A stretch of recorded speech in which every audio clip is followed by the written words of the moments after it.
Bismillah. Assalamualaikum warahmatullahi wabarakatuh.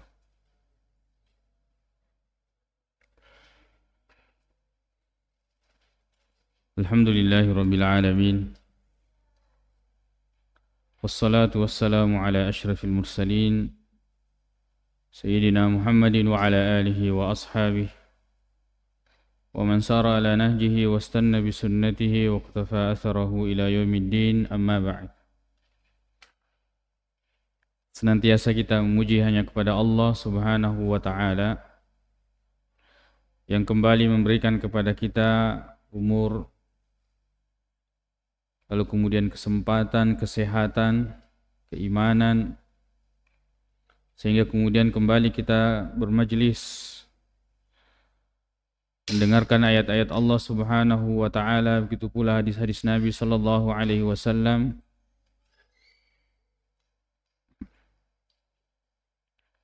untuk kemudian kita mengenal agama Allah Subhanahu wa ta'ala, menyembahnya kepada Allah Subhanahu wa ta'ala, dan mengikuti Nabi sallallahu alaihi wasallam.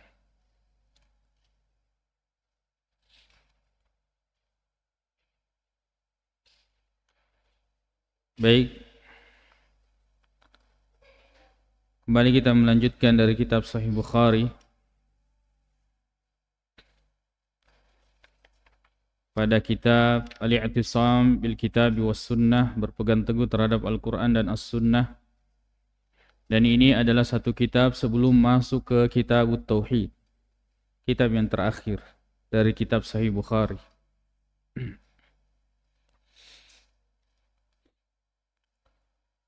Dan ini adalah bab yang pertama pada kitab Al-I'tisam bil Kitab was Sunnah. Qala al-Imam al-Bukhari rahimahullahu ta'ala, babu qaulin Nabi sallallahu alaihi wasallam, bu'istu bi jawami'il kalimi.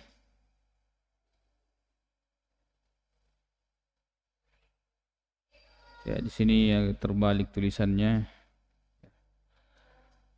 Bab, seharusnya bab duluan. Sabda Nabi sallallahu alaihi wasallam, saya diutus dengan kalimat-kalimat yang singkat, padat makna. Diperbaiki. Bab sabda Nabi sallallahu alaihi wasallam, bu'istu, saya diutus bi jawami'il kalim. Jawami' itu mengumpulkan, padat. Al-kalim yaitu kalimat-kalimat.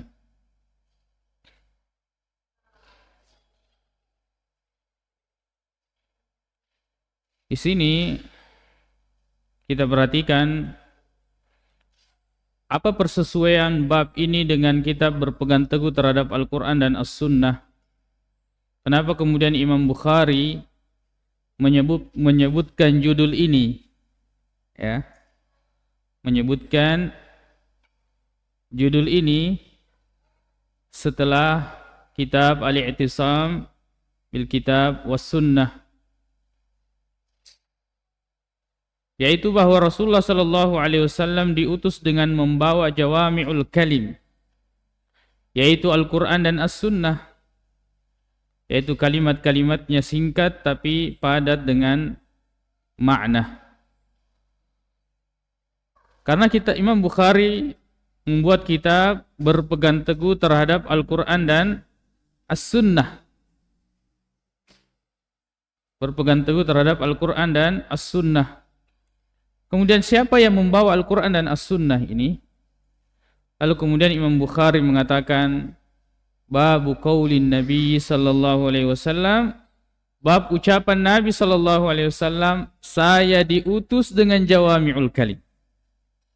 Maka sesuailah antara kitab dengan bab. Ya. Sebab perhatikan, kalau kita membaca Sahih Bukhari, fikhinya Imam Bukhari itu ada pada kitab dan bab-babnya. Fikih Imam Bukhari, pemahaman Imam Bukhari ada pada kitab-kitab yang diletakkan, lalu kemudian bab-babnya dan persesuaian dengan hadis-hadis yang kemudian beliau sebutkan. Ya. Dan beliau masyhur dengan metode ini. Makanya beliau dikenal dengan metode memutus-mutuskan hadis, meringkas-ringkas hadis untuk kemudian ditempatkan sesuai dengan pembahasannya. Tapi keistimewaannya, beliau setiap meletakkan satu hadis, beliau dengan sanad tersendiri. Beliau dengan sanad tersendiri. Jadi ketika tuntutannya adalah berpegang teguh terhadap Al-Quran dan As-Sunnah, siapa yang membawa Al-Quran dan As-Sunnah? Nabi SAW mengatakan, saya diutus dengan jawami'ul kalim. Jawami'ul kalim yang dimaksud itu adalah Al-Quran dan As-Sunnah. Di antara faedah yang bisa kita ambil dari bab ini bahwa jangan sampai ada yang beranggapan bahwa bagaimana mungkin hadis-hadis Rasulullah SAW yang singkat-singkat itu kemudian bisa menjelaskan perkara-perkara agama sampai hari kiamat. Masalah kan terus bertambah, ya, masalah terus berkembang. Akan tetapi Al-Quran dan hadis-hadis Nabi SAW yang sahih, walaupun ringkas, tapi itu padat. Ya. Kemudian dua hal yang harus dilakukan ketika mendapatkan hadis. Yang pertama adalah memastikan kesahihan penyandarannya, riwayatnya dari Nabi SAW. Ini yang harus kita perhatikan. Jadi kalau ada hadis, untuk hadis, ada orang yang menyampaikan hadis sama kita, ya radiallahu aku tenang, maka dah sahihkah hadisnya atau tidak? Nah, inilah musibah bala yang banyak menimpa orang-orang yang kemudian mukbil ala din, orang yang kemudian bersemangat menuntut ilmu, lalu kemudian tanpa menyaring atau tanpa saringan dia menerima semua hadis-hadis yang datang kepadanya. Bahkan bukan cuma itu, yang penting bahasa Arab ini sinasan ini hadis. Ya. Dan terkadang kita perhatikan, ya, kecuali orang-orang yang Allah Subhanahu wa taala ya, berikan rahmat, karunia dan niat yang ikhlas, terkadang menyebutkan bahasa Arab untuk membuat orang tertipu dengan penjelasannya, supaya orang beranggapan maka dia, Quran mana napau, hadis mana, padahal dia cuma membahasa Arabkan karena dia pintar bahasa Arab, napa bahasa Arab penjelasannya. Kemudian disangka bahwa itu adalah Al-Quran ataukah hadis-hadis Nabi SAW.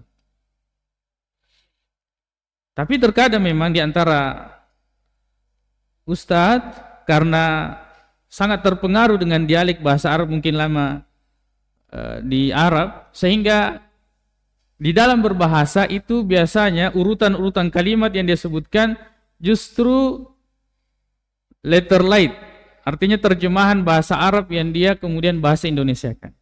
Yang itu biasanya dirasakan oleh orang-orang yang baru pulang dari belajar di negeri Arab lalu kemudian pulang ke Indonesia. Itu bahasanya biasanya seperti urutan bahasa Arab. Ya. Ya. Di sini kita perhatikan tergantung daripada niatnya. Baik, yang pertama kita harus memastikan bahwa hadis itu sahih. Sebab banyak orang tertipu dengan orang membawakan bahwa ini hadis. Hanya hadis tentang Nur Muhammad. Nah, baca-baca, bahkan puncaknya baca-baca ini pada orang Bugis. Ya. Secara khusus, walaupun ini secara umum sebenarnya itu hadisnya palsu. Bahkan lebih parah daripada palsu.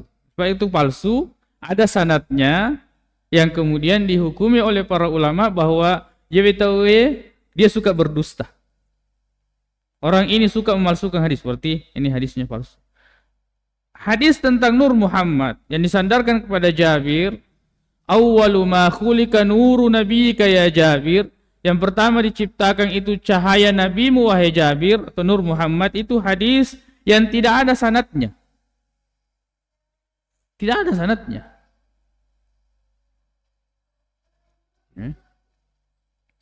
Laulaka ma khuliqal aflak. Seandainya bukan kamu Muhammad, maka ya alam ini tidak diciptakan. Itu semuanya adalah hadis-hadis palsu. Orang yang kemudian datang ke kuburan meminta, ada hadisnya? Ada hadisnya. Idza a'yatkumul umur fa alaikum bi ahlil kubur. Wah, nangkali ini kan hadisnya. Kalau kamu mendapati masalah, datanglah ke kuburan meminta. Hadis. Tapi hadisnya palsu. Hadisnya palsu. Nah, inilah yang kemudian membuat penuntut ilmu yang biasanya baru menuntut ilmu, hadis itu kurang. Ya, hadis juga dia bawakan, di sini juga hadis, padahal tidak semua orang yang membawakan hadis itu kemudian membawakan hadis-hadis yang sahih. Itu yang pertama, kita harus pastikan hadis itu sahih. Kemudian yang kedua adalah benar cara memahami dan pengambilan hukum-hukumnya. Nah, ini yang kedua. Kalau hadisnya sudah sahih, yang kedua adalah kita harus memastikan cara memahami hadis tersebut. Cara memahami hadis, ya kita membuka syarah hadis atau kita mendengarkan penjelasan para ulama yang menjelaskan hadis yang memang di bidangnya.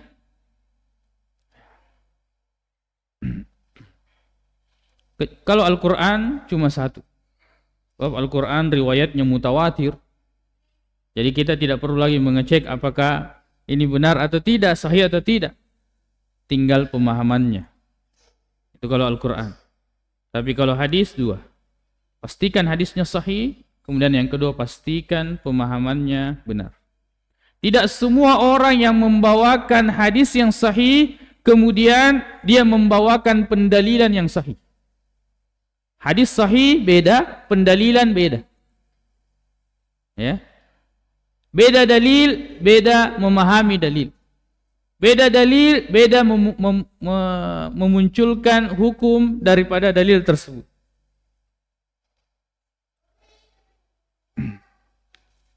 Jadi tidak semua orang yang membawakan hadis sahih kemudian pemahamannya sahih. Orang-orang Mu'tazilah, ya, orang-orang Khawarij, al-firqad dhallah, kelompok-kelompok yang sesat itu, mereka bawakan Al-Quran. Al-Quran tidak. Bahkan standar mereka dalam hadis itu lebih tinggi. Hadis ahad mereka tidak terima. Tidak terima hadis ahad. Mereka hanya menerima hadis-hadis yang mutawatir. Hadis mutawatir itu adalah yang diriwayatkan oleh banyak orang yang mustahil mereka itu berdusta. Kalau cuma diriwayatkan oleh beberapa orang, mereka tidak terima. Nah, tapi kemudian itu semua dibawa sesuai dengan hawa nafsunya. Jadi seperti itu kita narik runtuk ke hadis. Karena banyak. Bahkan ulama itu menulis kitab-kitab, misalnya Syekh Al-Albani rahimahullah, itu antara silsilah as-sahihah dengan ad-dhaifah itu lebih tebal, itu silsilah ad-dhaifah. Lebih tebal. Mana lagi ulama-ulama yang sebelumnya itu menulis tentang hadis-hadis palsu. Ya. Misalnya hadis palsu, idzan tasafa Sya'ban, ya, fa'alaikum bisyam. Kalau misalnya sudah nisfu Sya'ban, maka berpuasalah. Atau idzan tasafa Sya'ban, qumu lailaha wa sumu naharaha. Kalau sudah pertengahan bulan Sya'ban, salat di malamnya, puasa di siang harinya. Di pagi depan namanya di harinya. Itu hadis palsu itu.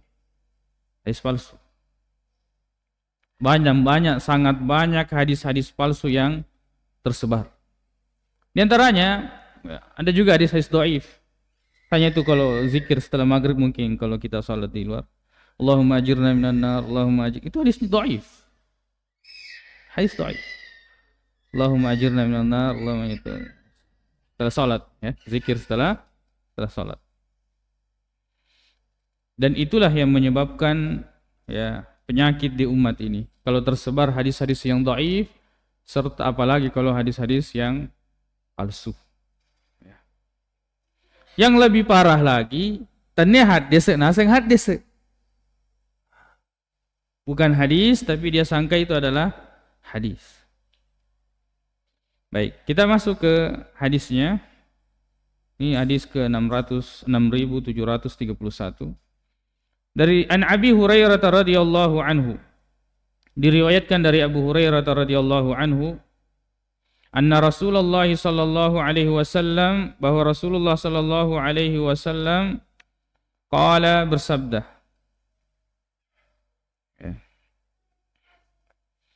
Bu'istu, saya diutus, bijawami'il kalimi, dengan kalimat singkat padat makna.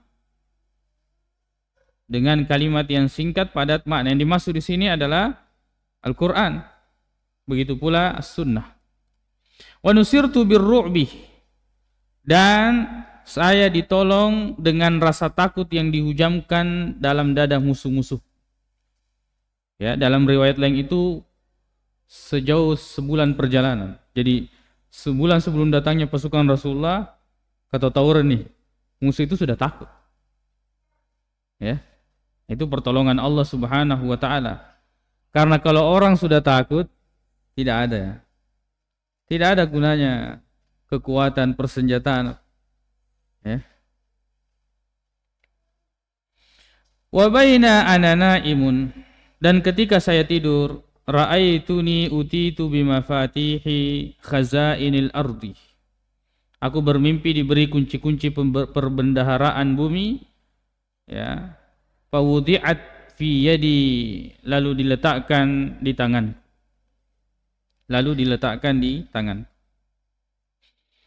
Ini hadis Nabi sallallahu alaihi wasallam. Maka kita mengambil faedah dari hadis ini bahwa kalimat-kalimat singkat padat makna yang dimaksud adalah Al-Qur'an. Tapi termasuk juga dalamnya hadis Nabi sallallahu alaihi wasallam, karena hadis ini menjelaskan Al-Qur'an. Al-Quran ini kita perhatikan, itu ringkas, singkat, tapi itu adalah kitab petunjuk.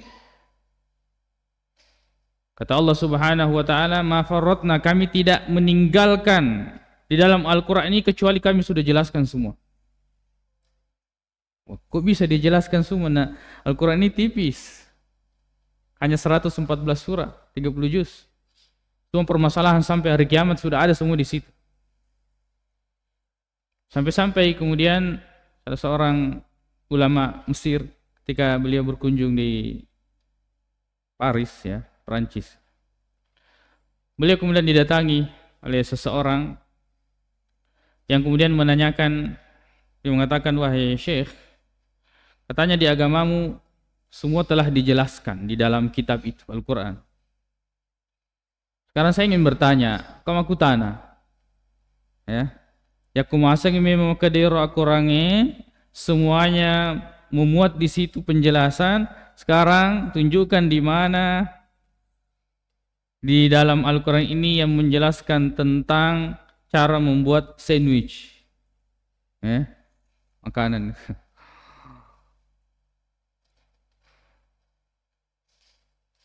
Kan mengaku bahwa Al-Quran ini menjelaskan semuanya. Sekarang teruji, mau diuji. Ya.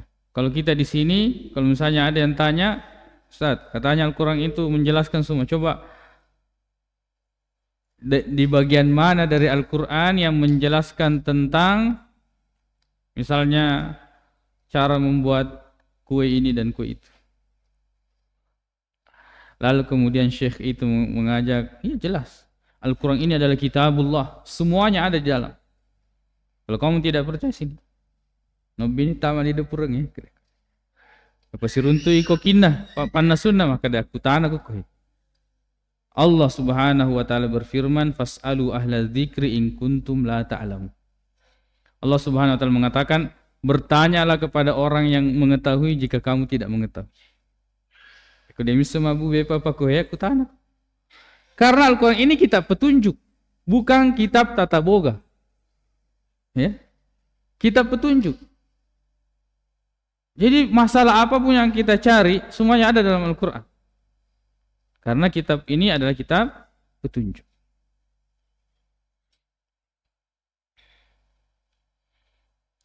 Jadi ringkas, singkat, tapi padat dengan makna.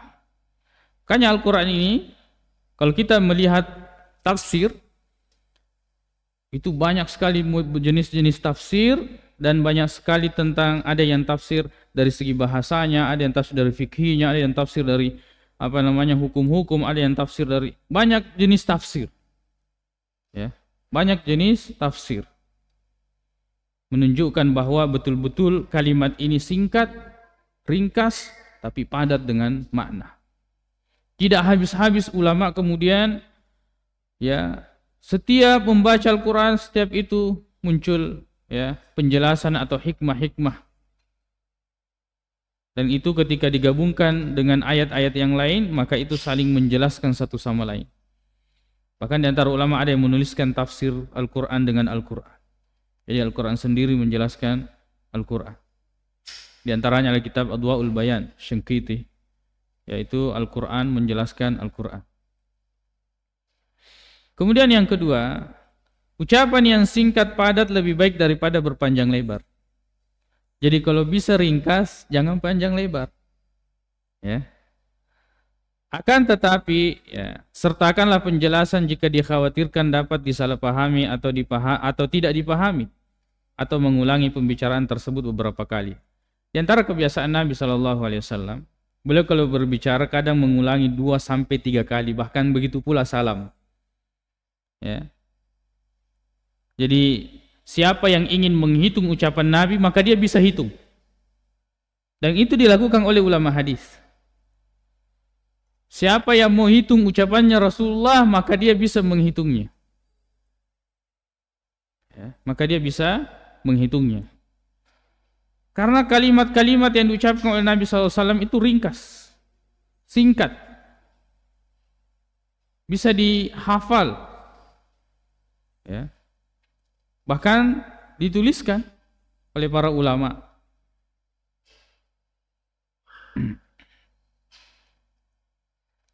Jadi ucapan yang singkat padat lebih baik daripada berpanjang lebar. Karena kalau kita berpanjang lebar, ya terkadang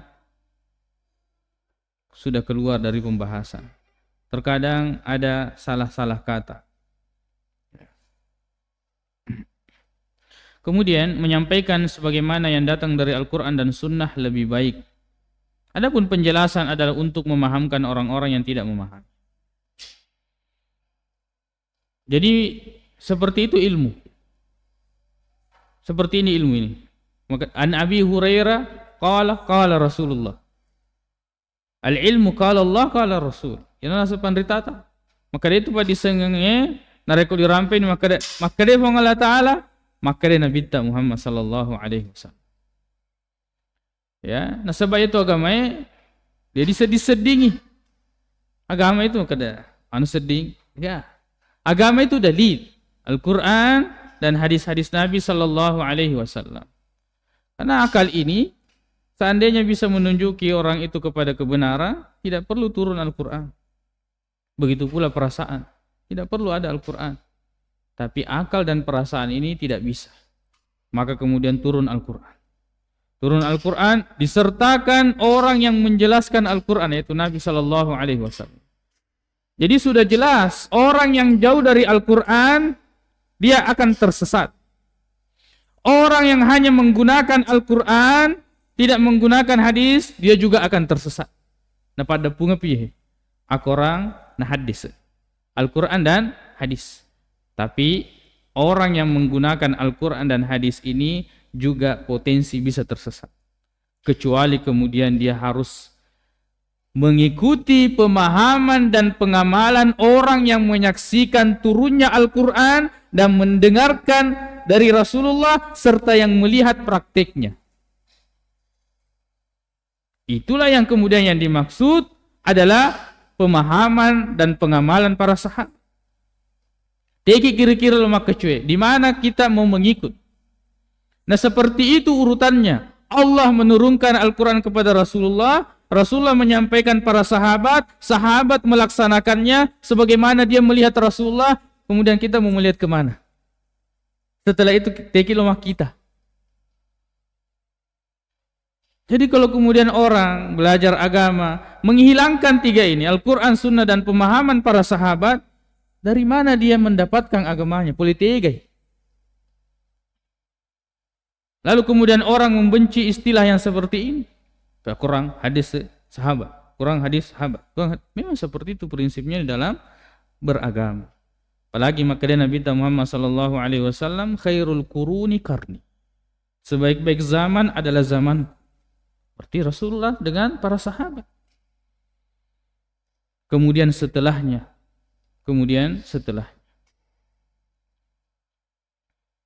Jadi begitu cara beragama. Kemaksuman ada pada Al-Quran dan Sunnah. Maksudnya terhindar dari kesalahan itu ada pada Al-Quran dan Sunnah, bukan pada penjelasan manusia. Jadi kalau bukan Al-Quran dan Sunnah sudah berupa penjelasan, itu sudah bisa salah. Kalau tak salah itu bisa. Sangat bisa. Yang tidak salah itu adalah Al-Quran dan hadis. Yang tidak salah itu adalah Al-Quran dan hadis. Makanya kemudian kita jangan tidak mau didebat.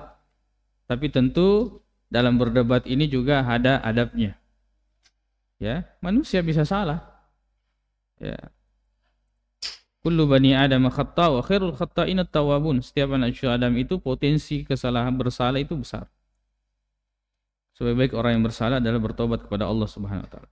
Dan terkadang ya, kemaksuman ada pada Al-Qur'an dan Sunnah, bukan pada penjelasan manusia, tapi terkadang pada penjelasan manusia terdapat daya tarik seolah-olah seperti sihir, sebagaimana disabdakan Nabi SAW. Ada hadis Rasulullah SAW di surat Abu Daud, Inna minal kalami la sihran. Sesungguhnya atau minal bayani la sihran. Sungguhnya sebagian penjelasan itu mengandung daya tarik seperti sihir. Ada orang itu kalau ceramah atau khutbah, kita seperti terbawa. Ya. Memang Allah Subhanahu wa taala menjadikan lisan sebagian orang itu bisa membawa orang kepada apa yang dia ucapkan itu. Ya. Tapi itu bukan standar benar atau salah. Itu retorika. Ya, retorika. Tetap standarnya itu adalah Al-Quran dan hadis Nabi Sallallahu Alaihi Wasallam. Makanya kemudian Al-Quran dan Sunnah ini harus kita pahami sebagaimana maksudnya, sebagaimana maksud Allah Subhanahu Wa Taala dan Nabi Sallallahu Alaihi Wasallam.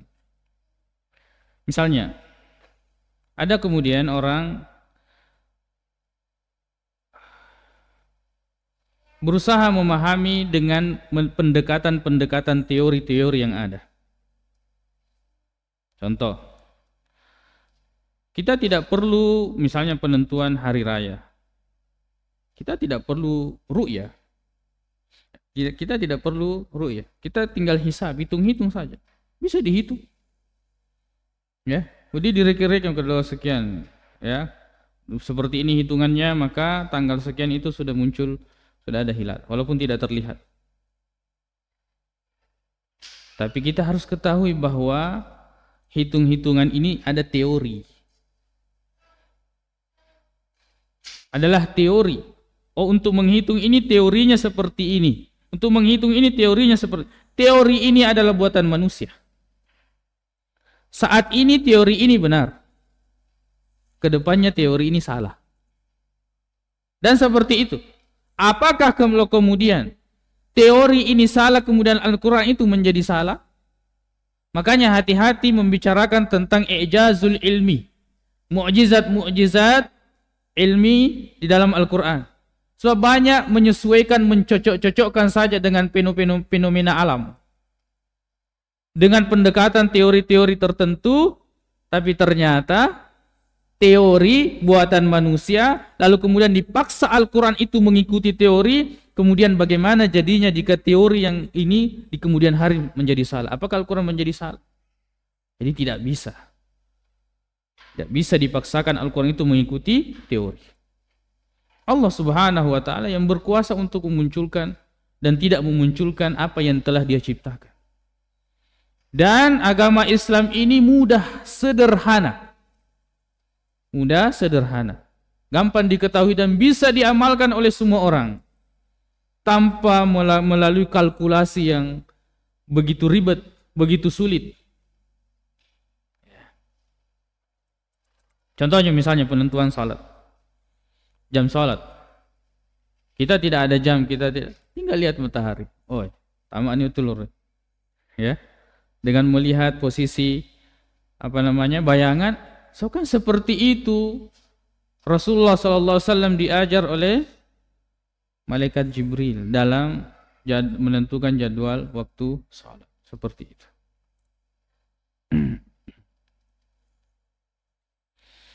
Kemudian mimpi para nabi adalah wahyu. Mimpi para nabi adalah wahyu. Dan Nabi SAW di sini bermimpi bahwa saya diberikan kunci-kunci perbendaharaan bumi dan itu diletakkan di tangan saya. Kemudian Rasulullah SAW diberi kemenangan dengan diberikan ketakutan dan kegentaran pada musuh sejauh perjalanan 1 bulan sebagaimana dijelaskan dalam riwayat yang lain. Sebab di antara sebab-sebab kekalahan adalah munculnya rasa takut sehingga akan mencerai-beraikan pasukan. Ya, kita pernah di Ramadan yang lalu kita sudah membahas tentang perang Badar. Ya, bagaimana ya orang-orang kafir Quraisy itu awalnya berangkat 1.300 lalu kemudian pulang 300. Belum lagi ketika sampai sebagian pemimpinnya itu muncul rasa takut sama dia karena teringat dengan ucapan Rasulullah SAW ya bahwa dia akan mati. Rasa takut ini membuat orang itu tidak berdaya, membuat kekuatan itu tidak bisa digunakan. Dan Allah Subhanahu wa ta'ala ya memunculkan rasa takut itu kepada musuh-musuh Nabi SAW 1 bulan sebelum pasukan Nabi SAW tiba. Napoleon ini tahu. Ya, yang ini banyak digunakan ini. Ya. Baca-baca orang nih. Ya, terutama misalnya ya ada agak kesana. Ya, namun dia baca-bacaan. Misalnya Pak Gagara. Itu sebenarnya upaya untuk membuat orang itu pasti hilang. Lebih takut duluan. Tapi kami tahu ya, kau dia nemi tahu. Rasa gitu. Ya, karena kadang yang seperti itu. Ada memang yang punya baca-baca dan ya, tapi itu trik. Ya, itu trik untuk membuat orang itu yakin. Ya, pagareta. Ya, ini semua untuk membuat orang itu takut. Ya, kami tahu nih. Ya. Kemudian kekuatan degacule aku tahu ki. Degacule. Dan ini adalah bentuk pertolongan Allah Subhanahu wa ta'ala. Jadi sebagai umat Islam, orang yang beriman bahwa Allah Subhanahu wa ta'ala pasti akan menolong kita. Tentu kalau Allah tidak menolong kita, kita harus bertanya-tanya. Kenapa Allah tidak menolong saya? Kenapa musuh-musuh Allah itu begitu berani melululantahkan misalnya umat Islam? Dan kenapa tidak ada pertolongan Allah Subhanahu wa ta'ala? Tentu kita harus bertanya. Karena Allah Subhanahu wa ta'ala berfirman, 1 langkah yang harus kita tempuh kalau ingin berubah. Innallaha la yughayyiru ma biqaumin. Sungguhnya Allah tidak akan merubah nasib satu kaum. Hatta yughayyiru ma bi anfusihim, sampai dia merubah apa yang menjadi penyakit pada kaum tersebut.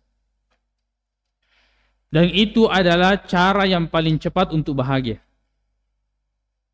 cara yang paling cepat untuk bahagia adalah melepaskan semua apa yang membuat Allah Subhanahu wa taala tidak merubah kita. Apa itu dosa dan maksiat? Itu yang paling cepat. Kalau mau bahagia yang paling tercepatnya, lihat maksiat yang kita masih lakukan dan tinggalkan. Itu cara yang paling cepat untuk mendapatkan kebahagiaan.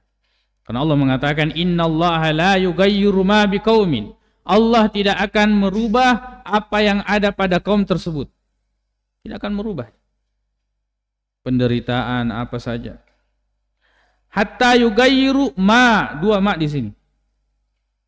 Ma bi anfusihim, apa yang ada pada diri mereka, yaitu berupa maksiat, kesyirikan, penyimpangan, suka berbohong, suka menipu, semua dosa-dosa ini tinggalkan. Itu cara tercepat untuk mendapatkan kebahagiaan, dan Allah Subhanahu wa taala yang menurunkan ketenangan pada hati orang-orang yang beriman.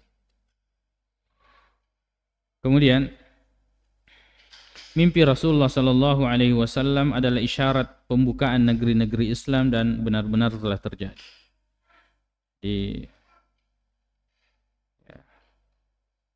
Diberikan kunci-kunci perbendaharaan bumi.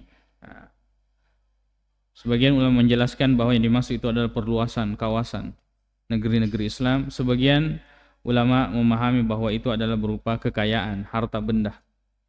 Itu dipahami dari khazainil ardi, khazina, tempat-tempat yang untuk menampung harta. Dan itu yang kemudian diucapkan oleh Abu Hurairah, faqad dhahaba Rasulullah sallallahu alaihi wasallam, dan sungguh Rasulullah sallallahu alaihi wasallam telah wafat, telah meninggal.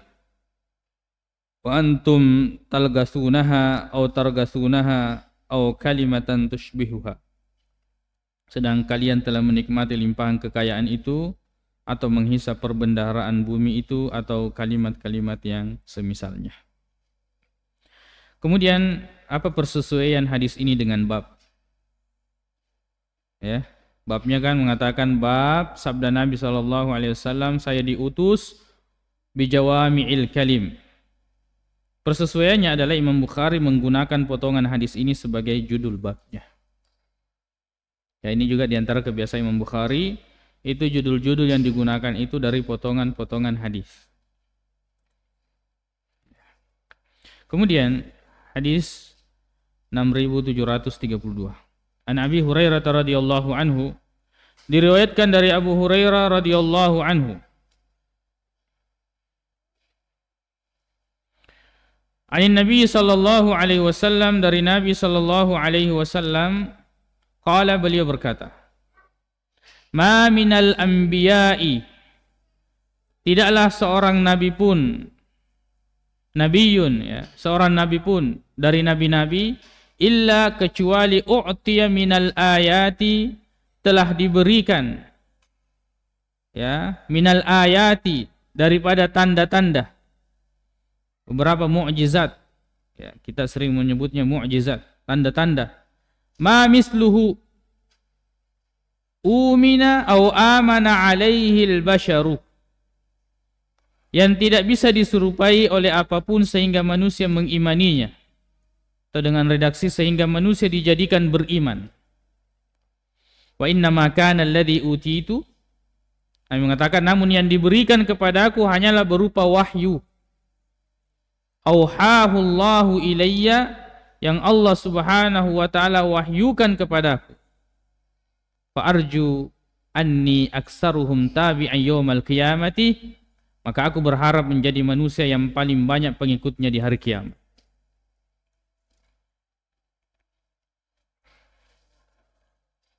Persesuaian hadis ini dengan bab, kita lihat dulu yang di bawah, bahwa kalimat-kalimat yang singkat dan padat yang dibawa oleh Nabi sallallahu alaihi wasallam adalah wahyu dari Allah Subhanahu wa taala.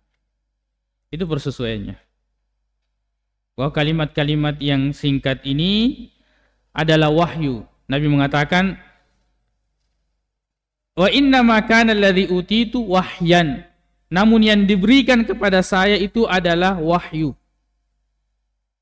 Dikuatkan oleh ayat, wa ma yantiqu 'anil hawa in huwa illa wahyu yuha. Wa Nabi itu tidak berucap dari hawa nafsunya, melainkan yang diucapkan itu adalah wahyu dari Allah Subhanahu wa taala. Apa yang bisa kita ambil dari hadis ini? Yang pertama, tanda kenabian yang paling kuat bagi Nabi sallallahu alaihi wasallam sampai hari kiamat adalah Al-Qur'an dan Sunnah. Ini adalah tanda yang paling kuat dari tanda-tanda kenabian. Kemudian tanda-tanda kenabian terhadap nabi-nabi sebelum Rasulullah terhenti setelah mereka meninggal dunia. Kan tetapi Al-Quran dan Sunnah akan ada sampai hari kiamat sehingga Rasulullah SAW berharap memiliki banyak pengikut.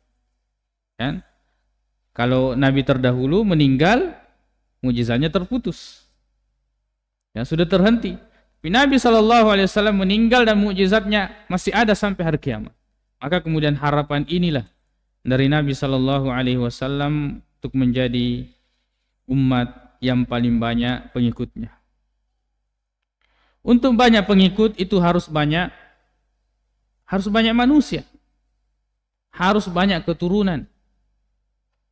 Makanya kata Nabi SAW, inni mukatsirum bikumul umam yaumal qiyam.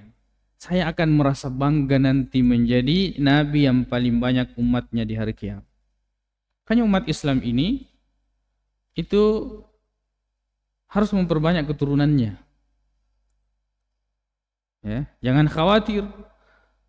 Sebab rezeki itu telah ditanggung oleh Allah Subhanahu wa taala. Kemudian ya, sebab untuk mendapatkan keturunan ya menikah. Tidak bisa mendapatkan keturunan kalau tidak menikah. Nah, ini yang harus digalakkan oleh orang-orang yang mempelajari agama Allah Subhanahu wa taala dan cinta kepada Nabi sallallahu alaihi wasallam. Ya, mungkin setelah mendengarkan ini mengatakan dia rapi baja. Harus dapat malam ini. Ya. Kenapa? Ini adalah cita-cita Nabi sallallahu alaihi wasallam. Engkau tahu napa keseleng? Ya ko degato degaseleng. Maka kemudian kita perbanyak orang, perbanyak keturunan, kita harapkan dari keturunan-keturunan ini lalu kemudian mengikuti Nabi sallallahu alaihi wasallam.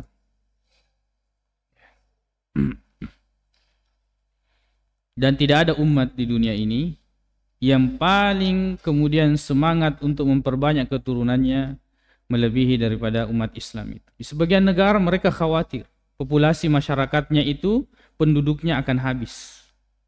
Dan mereka bersyukur karena masih ada umat Islam di situ.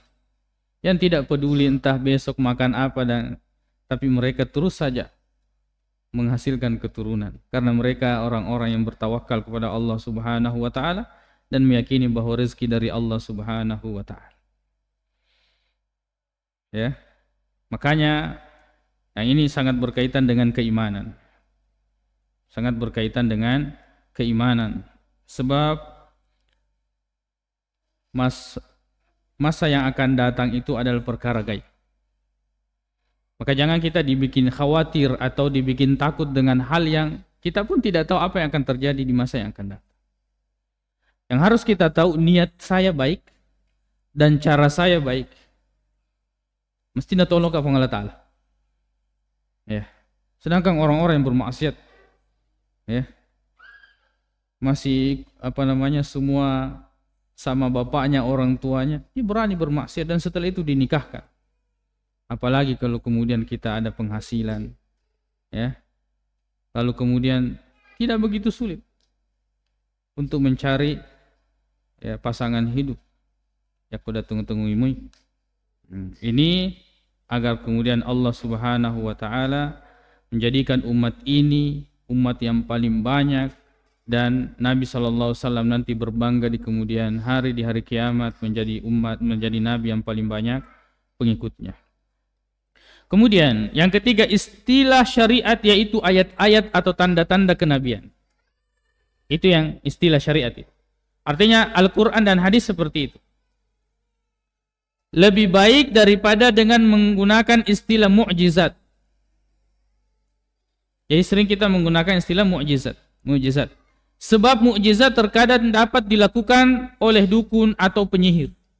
Mukjizat kan artinya membuat orang itu lemah, tidak bisa melakukan yang seperti itu. Akan tetapi itu tidak menunjukkan akan kebenaran. Jadi bahasa agama itu dia menggunakan ayat, tanda-tanda. Tanda-tanda atau ayat-ayat. Banyak orang menunjukkan kesaktiannya, mukjizat. Tapi itu tidak menunjukkan kebenarannya. Seperti sandro-sandro itu, ya, atau sulap-sulap, sihir-sihir. Itu menunjukkan kesaktian atau kehebatannya, tapi itu tidak menunjukkan kebenarannya, bahwa dia itu benar, bahwa dia itu adalah seorang nabi misalnya. Kemudian semua nabi memiliki tanda-tanda kenabian, maka jika ada yang mengaku-ngaku sebagai nabi, hendaknya ada tanda-tanda kenabian padanya. Ya, kalau ada nabi tidak ada tanda kenabiannya, tidak ada mukjizat, bukan nabi. Tadinya nabi. Rasulullah mengatakan tidak ada nabi yang diutus kecuali diberikan tanda, yang tanda itu dia berbeda dengan yang lain, yang tidak ada yang bisa mendatangkan seperti itu sehingga orang-orang beriman kepadanya. Sehingga orang-orang beriman kepadanya. Yang ada yang muncul ini, banyak orang yang mengaku nabi itu adalah sebagaimana yang disabdakan oleh Nabi SAW, akan datang pada umatku ini salasuna dajjalun, sekitar 30 dajjal. Kulluhum yadda'una nubuwah, semuanya itu mengaku-ngaku nabi. Ya, itu memang sudah disabdakan oleh Nabi, dan itu termasuk tanda hari kiamat. Tanda hari kiamat yang sedang berlangsung, yang sudah muncul dan sedang berlangsung, akan bertambah. Kemudian tujuan dakwah adalah agar orang-orang beriman. Jadi di sini kita bisa memahami Allah memberikan tanda-tanda kenabian pada setiap nabi agar kemudian orang-orang dapat beriman. Begitu juga kita dalam berdakwah. Tujuan kita itu agar orang-orang beriman kepada Allah Subhanahu wa taala. Tujuan kita agar orang itu beriman kepada Allah Subhanahu wa taala, bukan yang lain. Agar mereka mengenal Allah, agar mereka memperbaiki tauhidnya, agar mereka memperbaiki ibadahnya kepada Allah Subhanahu wa ta'ala. InsyaAllah kita lanjutkan setelah azan.